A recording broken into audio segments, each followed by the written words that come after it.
Hello दोस्तों, good morning. कैसे हैं आप लोग? आशा करता हूं कि आप लोग ठीक होंगे, स्वस्थ होंगे और कोरोना का पालन कर रहे होंगे। जैसा कि आपने पढ़ा था समास का पहला भाग, उसमें आपने अव्ययी भाव और बहुब्रीहि समास पढ़ लिया था। आज समास का दूसरा भाग लेकर हम आए हैं, जिसमें आप पढ़ेंगे द्विगु समास, द्वंद्व समास और भी समास आपको पढ़ाना चाहेंगे। तो द्विगु समास की परिभाषा या पहचान क्या होती है? ऐसा समास जिसका पहला पद क्या होता है? संख्यावाची होता है। अर्थात कह जाए द्विगु समास का पहला पद संख्यावाची होता है। लेकिन बच्चों, आपने पढ़ा है कि द्विगु समास का उत्तर पद या दूसरा पद प्रधान होता है। लेकिन ध्यान रखना कि आता है निम्नलिखित में से किस समास का पहला पद संख्यावाची होता है? तो बच्चों, आपको याद रखना है द्विगु समास। तो द्विगु समास कैसे पहला पद संख्यावाची होता है? संख्यावाची मतलब संख्या मतलब 1 2 3 4 5 या कोई नंबर हो वही संख्या होता है। जैसे आपने पढ़ा होगा चौराहा, क्या पढ़ा है? चौराहा है, ठीक है ना। इसी तरह से तिराहा है, दुपट्टा है, दशानन है।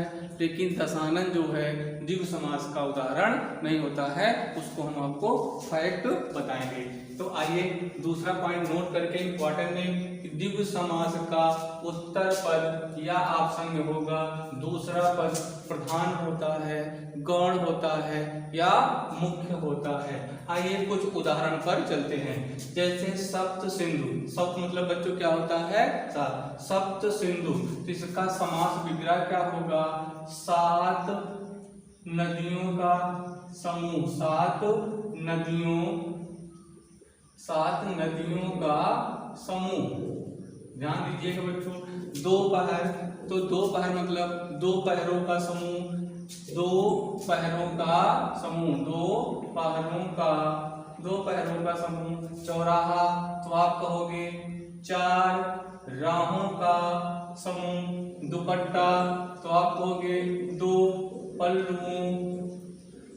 पल्लुओं का समूह। तिराहा, इसी तरह से 3 राहों का समूह। नवरात्रियों का समूह। तिरंगा, तिरंगों का समूह। तो देखिए बच्चों, ये आपके द्विगु समास के कुछ उदाहरण मैं आपको दे रहा हूँ। बस आपको 2 फैक्ट याद रखना है। द्विगु समास का पहला पद संख्यावाची होता है और इसका उत्तर पद या दूसरा पद प्रधान होता है, मुख्य होता है या गौण होता है। आपके पास कुछ एग्जाम्पल हैं, उसको ध्यान से देखिए। आइए बच्चों देखते हैं द्वंद्व समास।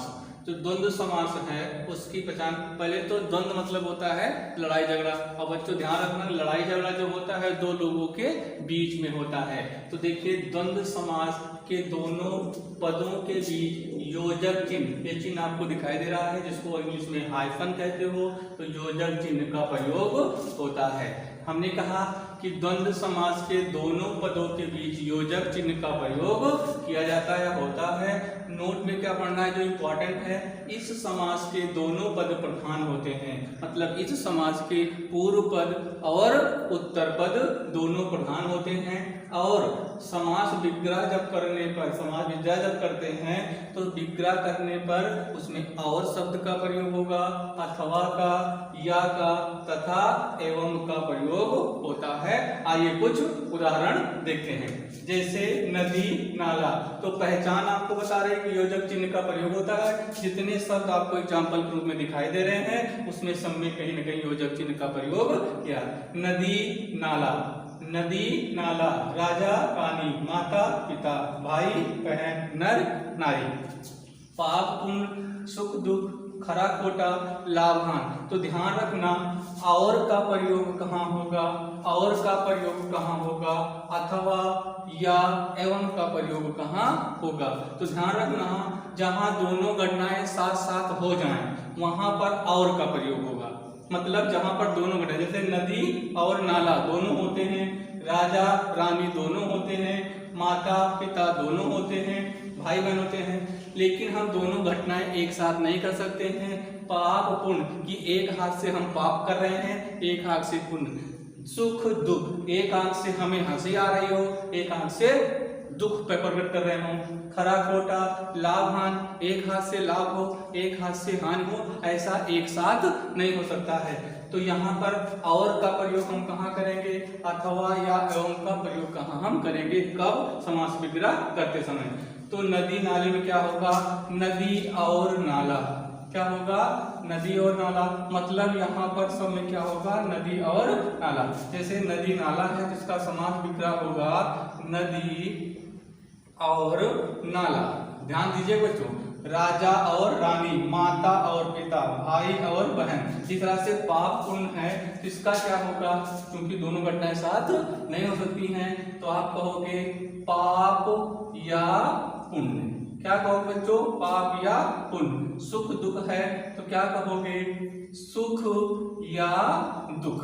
ध्यान दीजिएगा, खरा खोटा, इस तरह से खरा या खोटा। लाभ हानि तो क्या कहोगे, लाभ या हानि। आशा करता हूं आपको समझ में मोटर चलाए। हेलो बच्चों, चलिए आइए देखते हैं कर्मधारय समास। कर्मधारय समास क्या है, पहचान। कर्मधारय समास में क्या होता है, विशेषण और विशेष का प्रयोग होता है। ध्यान दीजिएगा, बहुत बार पूछा गया किस समास में विशेषण और विशेष का प्रयोग किया जाता है, तो कर्मधारय समास। दूसरा पूछ ले कि किस समास में उपमान और उपमेय का संबंध होता है, तो थोड़ा ध्यान रखेंगे। कर्मधारय समास में हम विशेषण और विशेष का प्रयोग करते हैं। थोड़ा ध्यान दें, विशेषण तो सबको पता है कि संज्ञा और सर्वनाम की विशेषता बताने वाले शब्द विशेषण कहलाते हैं, लेकिन विशेष क्या होता है, विशेष वो होते हैं जो आपके संज्ञा होते हैं। क्या होते हैं, संज्ञा, जिसको इंग्लिश में नाउन कहते हो। दूसरा पॉइंट नोट करके ध्यान रखना कि कर्मधारय समास का उत्तर पद या दूसरा पद प्रधान होता है। उत्तर पद या दूसरा पद प्रधान होता है। तो ध्यान दें कि आपका जो कर्मधारय समास है, कुछ ऐसे एग्जाम्पल आपको मिलेंगे जो बहुब्रीहि समास के भी उदाहरण कहलाते हैं, और कर्मधारय दोनों में होता है। ऑप्शन के अनुसार आपको सही करना है और समास विग्रह के अनुसार सही करना है। ध्यान दीजिए, उदाहरण पर जैसे आपका है चरण कमल, तो आप क्या कहोगे, कमल के समान, कमल के समान चरण।